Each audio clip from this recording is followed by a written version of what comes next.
Kita lanjut. In qasada ibadatahuma aw lam yaqsid fahada kufrun wariddah. Tadi ya sudah ya. Wa fi sujudi lil insan. Nah, termasuk sujud kepada manusia. Ini diperinci. Nah, ini diperinci. At-tafsil diperinci. In kana ala wajhil ibadati lahu ka sujudi ba'dil jahalah li ba'dil masyayikh muttasifina mutasawwifina ai idza kana sujuduhum ala wajhil ibadati lahum fa innahu yakunu inda idin kufron wa ilam yakun ala wajhil ibadati lahum ka sajadu lahum litahiyati faqat fa innahu la yakunu kufron lakinnahu haram fi syar'i sayyidina Muhammad sallallahu alaihi wasallam wa kana jaizan fi syara'i as-sabiqah. Ada perinciannya. Jadi ketika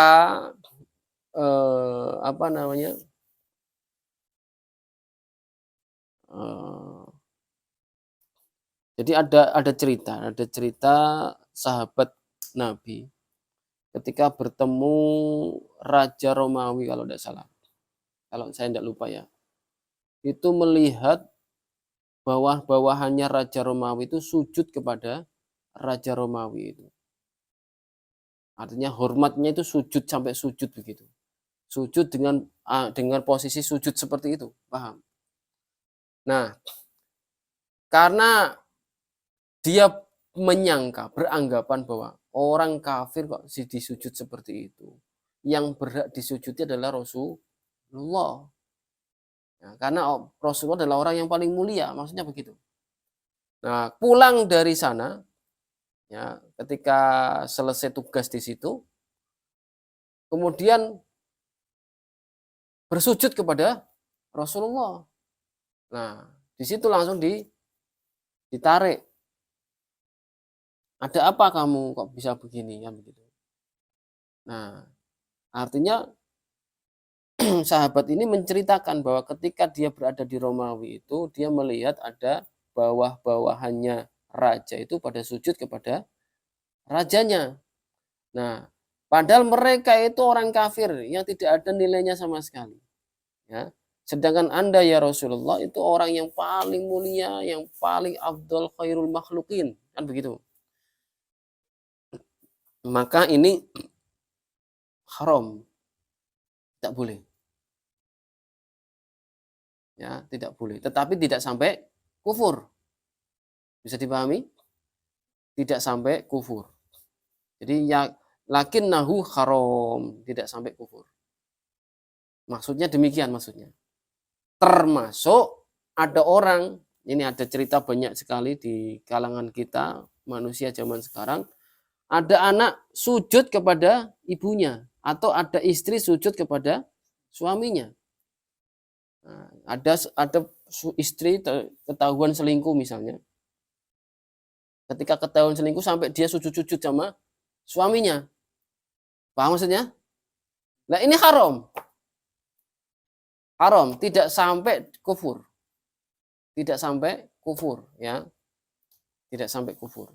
Termasuk ada anak sujud kepada orang tuanya. Ini haram juga. Tidak boleh. Karena sujud kepada manusia di zaman Nabi, setelah Nabi Muhammad itu haram. Tapi sebelum Nabi Muhammad, di zaman Nabi-Nabi sebelumnya, itu boleh. Jadi hukumnya boleh. Tidak haram. Contohnya apa? Nabi Adam disujudi oleh malaikat sama iblis. Tapi iblis tidak mau sujud. Dan ada cerita-cerita banyak sekali. Intinya, sujud kepada manusia itu mulai diharamkan sejak zaman Nabi Muhammad Sallallahu Alaihi Wasallam. Ya. Lalu kapan ketika dia dihukumi kufur?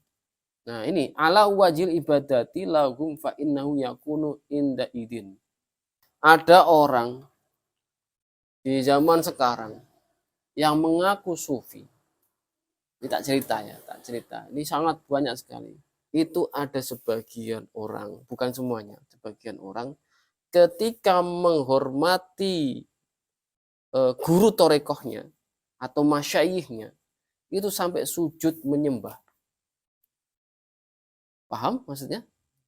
Nah, hal demikian inilah yang dihukumi kufur. Karena dia menyembah kepada walaupun dia guru torekohnya misalnya. Wong ibunya saja kalau disembah, tidak boleh kok. Haram, kufur. Artinya ada niat untuk menyembah. Tidak boleh. Dan ini terjadi di kalangan mereka, orang-orang yang mengaku sufi. Paham maksudnya? Nah, jadi begitu. Nah, jadi tak jelaskan lagi bahwa ada perbuatan yang menyebabkan kekufuran selain menginjak Al-Quran, selain yang lain yang kemarin-kemarin kita sebutkan, dan ini adalah sujud. Apa yang pertama? Sujud kepada berhala. Yang kedua, sujud kepada matahari atau sujud kepada apapun yang disembah atau tidak. Nah, sujud kepada apapun yang disembah atau tidak. Nah, berniat ibadah atau tidak. Nah, sujud, posisi sujud ya begitu. Nah, seperti itu. Dia bukan sholat, tapi langsung sujud begitu saja. Paham? Yang kedua ini, dia sujud kepada manusia yang dianggapnya itu gurunya atau masyayikhnya atau siapapun dia. Dia menyembah, dia niat menyembah. Tapi kalau tidak niat menyembah, maka haram. Paham maksudnya? Tapi kalau ada niat menyembah, berarti kufur seketika. Kufur seketika. Jadi sama halnya ada orang yang meremehkan sholat. Orang yang meninggalkan sholat. Orang meninggalkan sholat ini yang diperinci. Ketika orang meninggalkan sholat itu karena kelalaian misalnya, atau karena kesibukan misalnya, dia tidak meremehkan sholat, tidak meremehkan syariat Islam untuk sholat, maka tidak kufur, tapi haram. Tapi kalau dia meremehkan sholat, ya, bahkan sampai menghina sholat, adalah sholat tidak penting misalnya, dia mengatakan demikian, maka ini salah satu bentuk peremehan terhadap syariat Islam, maka dia hukumnya keluar dari agama Islam. Paham? Demikian juga dalam perbuatan, yaitu sujud kepada manusia atau kepada, nah kalau kepada selain manusia tadi diperinci ya, disebutkan bahwa berniat atau tidak ketika dia posisinya sujud maka kufur. Tapi kalau kepada manusia ini diperinci, ada niat di situ. Nah, tapi kalau tidak ada niat, hanya sekedar hormat, haram. Bukan tidak masalah itu keluar dari agama Islam, bukan, tapi haram. Artinya dia tetap agama Islam, tapi perbuatan itu dosa besar. Bisa dipahami? Nah, seperti itu ya.